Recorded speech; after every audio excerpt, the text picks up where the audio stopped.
রান্না শুরু করছি শাওন পাকশালা কবিতার ছন্দে। ভিডিও দেখে রান্না করুন মনের আনন্দে। নমস্কার বন্ধুরা, শাওন পাকশালাতে সবাইকে স্বাগত জানাই। আজকে আমি বানাবো ডাব চিকেন। তার জন্য চিকেন তো লাগছেই।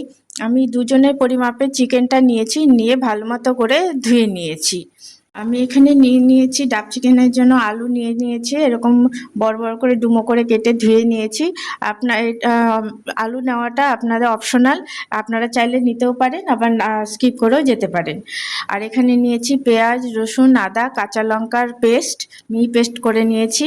আর এখানে নিয়েছি ডাবের মালাই আর তিল বাটা নিয়েছি। এই যে কচি ডাব একটা নিয়ে এসেছিলাম, নিয়ে এসে এই যে এরকম যে এর ভেতরে যে মালাইটা থাকে এটাকেই বলা হয়, এটাকেই মালাই বলে। এটা আমি জলটাও নিয়েছি, জলটাও আমার এই ডাব চিকেনের জন্য লাগবে। তো সেজন্য এখান থেকে মালাইটা বের করে নিয়ে তিল দিয়ে একসাথে আমি একটা মিহি পেস্ট বানিয়ে নিয়েছি। আর এখানে নিয়েছি ডাবের জলটা। এখন আমি রান্নাটা করে নেব। চিকেনটা করার জন্য আমি প্রথমে একটু আলুগুলোকে ভেজে নেব। কড়াইতে সর্ষের তেল দিয়ে দিয়েছি, তেলটা গরম হয়ে গেছে। এখন আমি আলুগুলো একটু লাল লাল করে ভেজে নেব। আলুগুলোকে আমি ভাজা হয়ে গেছে, এখন আমি আলুগুলোকে তুলে নিচ্ছি। ডাব চিকেন করার জন্য আমি কড়াইতে এখন দুটো শুকনো লঙ্কা তেজপাতাটা ফোড়ন দিয়ে দিচ্ছি। আমি চিকেনগুলো একটু ভেজে নেব। চিকেনগুলো আমি একটু হালকা করে ভেজে নিয়েছি, এখন আমি এটা তুলে নেব। মাংস ভাজার তেলটা বেঁচে গেছে, ওই তেলে আমি রান্নাটা কমপ্লিট করে নেব। আমি আগে শুকনো লঙ্কাটা তেজপাতাটা ফোড়ন দিলাম, যাতে শুকনো লঙ্কার গন্ধটা আর তেজপাতার স্মেলটা ভালো মতো মাংসের মধ্যে ঢুকে যায়। এখন আমি এর মধ্যে দিয়ে দেব পেঁয়াজ, রসুন, আদা, কাঁচা লঙ্কার পেস্টটা।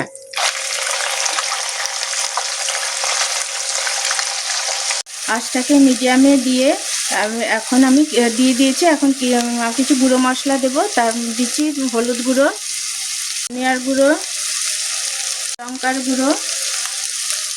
ঝাল লঙ্কার গুঁড়োটা অপশনাল, আপনারা চাইলে দিতেও পারেন, নইলে স্কিপ করেও যেতে পারেন। দিচ্ছি কাশ্মীরি লঙ্কার গুঁড়ো। এখন দিয়ে দিচ্ছি পরিমাণ মতো লবণ। যেহেতু আলু আর চিকেনটা ভাজার সময় লবণ দিইনি, সেজন্য এখন পরিমাণ মতো লবণ দিয়ে দিচ্ছি। সমস্ত গুঁড়ো মশলার সাথে ভালো মতো করে তেলে পেঁয়াজ, রসুন, আদাটা ভালো মতো করে কষে নিচ্ছি। পেঁয়াজ রসুনের সাথে গুঁড়ো মশলা ভালো মতো করে কষে নিয়েছি।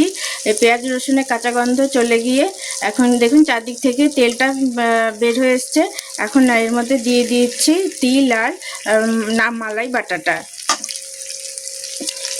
এটা যে কোনো চিকেনের রান্নাকে হার মানাবে। এটা এত টেস্টি হয়, খেতে দুর্দান্ত লাগে। একবার হলেও রিকোয়েস্ট রইল করে খাওয়ার জন্য। মশলা থেকে তেল ছেড়ে গেছে, দেখুন মশলা কষা আমার হয়ে গেছে। ডাব চিকেনের মশলা একদম তৈরি। এখন আমি এর মধ্যে দিয়ে দেবো ভেজে রাখা আলু আর চিকেনের পিসগুলোকে। সমস্ত মশলার সাথে চিকেন আর আলুটাকে ভালো মতো করে মিশিয়ে নেব। আলু আর চিকেনের সাথে মশলাগুলো ভালো মতো করে মিশিয়ে নিয়েছি। এখন আমি এর মধ্যে দিয়ে দিচ্ছি ডাবের জলটা। ডাবের জলটা দিলে হয় টেস্টটা আরও এনহ্যান্স করে, খেতেও দুর্দান্ত লাগে। এখন আমি দিয়ে দিচ্ছি ডাবের জলটা তো দিলাম। এখন আমি আর একটু যে বাটিতে মিক্সারের মধ্যে মশলাটা তৈরি করেছিলাম সেই মিক্সি ধোয়া জলটা দিয়ে দিচ্ছি। দিয়ে দিচ্ছি গরম মশলার গুঁড়ো।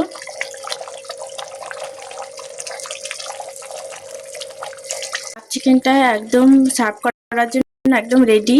এটা খেতে দুর্দান্ত লাগে। রুটি, লুচি, পরোটা, ভাত, নান, ফ্রাইড রাইস, পোলাও, যে কোনো কিছুর সাথেই খাবেন না কেন খেতে দুর্দান্ত লাগে। একবার হলেও এটা করে খাওয়ার রিকোয়েস্ট রইল। আর করে খেয়ে ভালো লাগলে আমার চ্যানেলটিকে সাবস্ক্রাইব করবেন, লাইক করবেন, শেয়ার করবেন এবং কমেন্ট করে আমার পাশে থাকবেন।